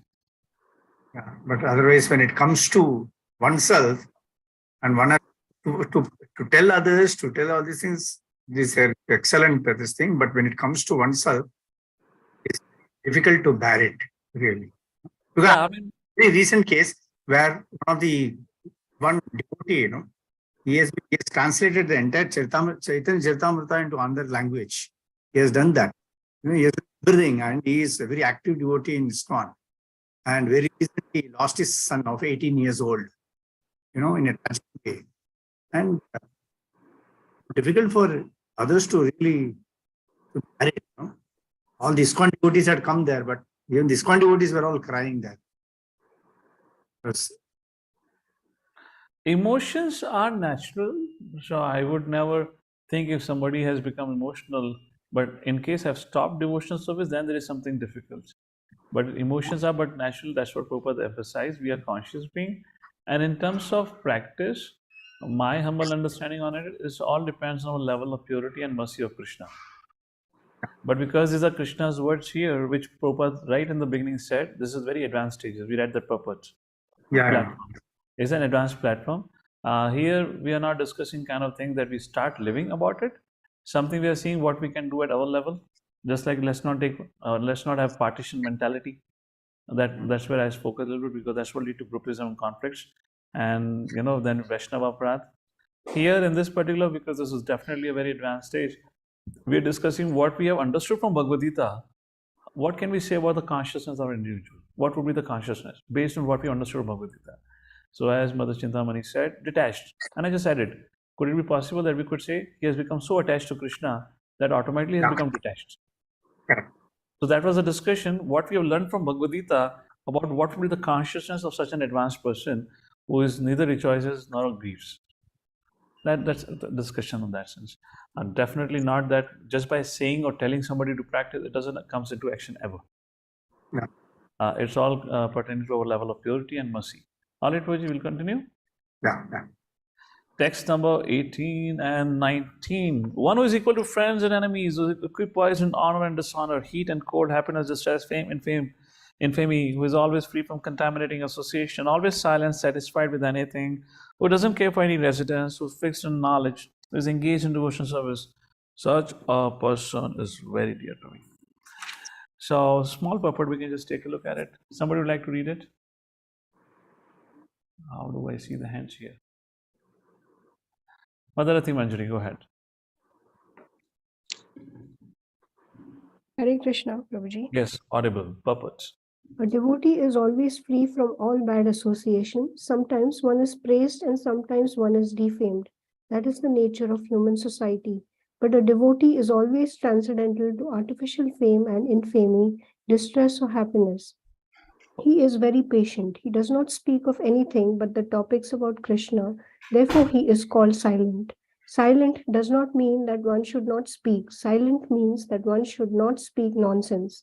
One should speak only of essentials, and the most essential speech for the devotee is to speak for the sake of the Supreme Lord. A devotee is happy in all conditions. Sometimes he may get very palatable foodstuffs, sometimes not, but he is satisfied, nor does he care for any residential facility. He may sometimes live underneath a tree, and he may sometimes live in a very palatial building. He is attracted to neither. He is called fixed because he is fixed in his determination and knowledge.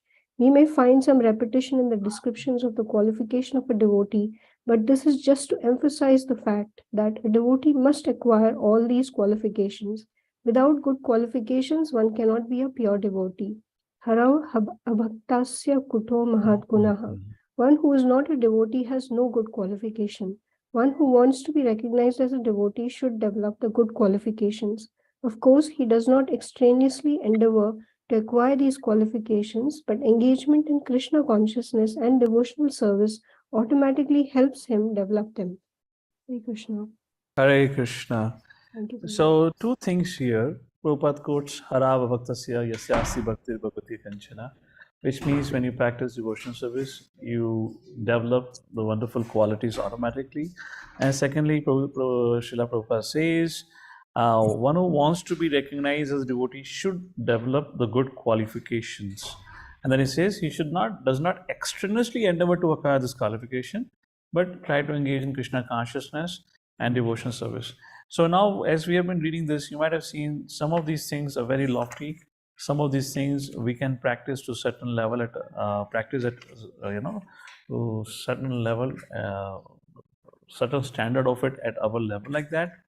But here, one thing that can really help us to deal with any such situation which can agitate our mind and distract us from Krishna consciousness, that could be, any situation. Could be just like a loss of a son, a very tragic situation, or loss of faith because of certain conduct of a Vaishnava, etc., situation.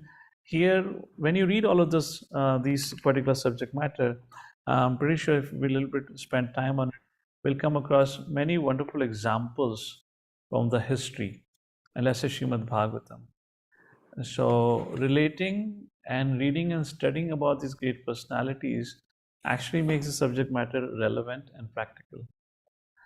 When we are into a situation where we are not able to know how to behave, what to do, what not to do, then remembering their lives, remembering how they dealt with it, can give us a lot of strength. So just like this verse was speaking about, as you were reading it, Madhvendra Puri was, coming to my consciousness. The name, just never begging, no accommodation, nothing, wandering from one place to another.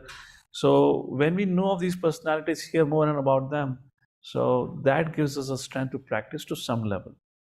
Otherwise, these are all things which ultimately are awarded as we move forward. And now come to the last 20th verse here. The Krishna concludes, those who follow, ye tu dharmamritamidam yatoktam paripasate shaddadhanam atparama bhaktaste ativa me priya. Those who follow this imperishable path of devotional service, who constantly engage themselves with faith, making me the supreme goal, are very, very dear to me. Reading from the purport in the middle. The question of who is better, one is engaged in the path of impersonal Brahman, or one is engaged in the personal service of the Supreme Personality, was raised by Arjuna. And the Lord replied to him so explicitly There's no doubt the devotional service to personality of Godhead is the best of all processes of spiritual realization. In other words, in this chapter, it is decided that through good association one develops attachment for pure devotional service, and thereby accepts a bona fide spiritual master, and from him begins to hear, chant, observe the regulated principles of devotional service with faith, attachment, devotion, and thus becomes engaged in the transcendental service of the Lord. The path is recommended in this chapter, therefore, there is no doubt that devotional service is the only absolute path for God realization, for attainment of Lord Sri Krishna, like that. There's a point. Yeah, that's the point. Fortunately, last few lines. Fortunately, one develops directly a desire to engage in Krishna consciousness. He does not need to undergo step-by-step improvements in spiritual realizations, being discussed from verse number 8 to 12. Devotional service, as described in the middle 6 chapters of Bhagavad Gita, is more congenial. One need not bother about materials to keep body and soul together, because by the grace of the Lord, everything is carried out automatically. Thus end the Bhaktivedanta purpose to the 12th chapter of Srimad Bhagavad Gita in the matter of devotional service. So bhakti is all about pleasing Krishna. How do we please Krishna? Krishna explains that at the end of this 12th chapter. By what kind of conduct toward oneself, towards others, and how do we react to the situations around, to the world's changing situation, and how do we deal with the Lord. These are the 4 things which are discussed in the last 7 verses, or let's say 6 verses from 13 to the 19th verse. Krishna very clearly delineates what conduct of ours, what action of ours would please Krishna. And if we act opposite to it, it would be displeasing to Krishna. So Bhakti Yoga section in entirety covers everything that we need to know about. And when you read Nectar of Devotion, as written by Bhakti Rasamrita, as written by Srila Rupa Goswami, or the book title as Bhakti Rasamrita Sindhu, they will be going into further nuances of what Krishna has spoken in the 6 chapters. What is bhakti? What is the goal of bhakti? How to practice bhakti? How to make progress in bhakti? And while making a progress in bhakti, what to take care of? What are the steps? So here the qualities are mentioned, and Srila Rupa Goswami, they will talk about 64 regulative principles, do's and don'ts, like that. That's a section with which we conclude the 12th chapter. Once again, bhakti is the highest, and how to perform bhakti and what pleases Krishna is all very clearly described here. Now we'll continue, or we'll start with the 13th chapter, Jnana Yoga section. And here is a homework question for all of you. So Karma Yoga, by engaging our mind and senses, we can practice bhakti. Great. Bhakti Yoga is through everything serve Krishna, which means it's greater than Karma Yoga. Then why speak about now Jnana Yoga? 13th to the 18th chapter focuses on Jnana Yoga. What is the need of Jnana Yoga for a devotee? Well, if it is already established, bhakti is the highest. No, Jnana Yoga is not an impersonal jnana. It's not that. But why there has to be discussion on the concept of Jnana Yoga in relation to bhakti only? So I would leave this as a question for all of you to think. When bhakti has been set, so why discuss further? As we discussed in the 10th chapter, if Arjuna have already accepted Krishna as the Supreme Personality Godhead, he should have started to fight. If Krishna have concluded the subject matter, then why continue the discussion? So what is the importance? Next 6 chapters extremely important for us to really appreciate and practice what Krishna has said in the chapter number 7 to chapter number 12, particularly chapter number 13 to chapter number 17. 18th is the conclusion of everything like that. With that, we'll pause here. Jagadguru Srila Prabhupada ki, Srimad Bhagavad Gita ki. Any quick questions or comments? Or else we'll just have a quick discussion on our schedule and exam dates. Hare Krishna.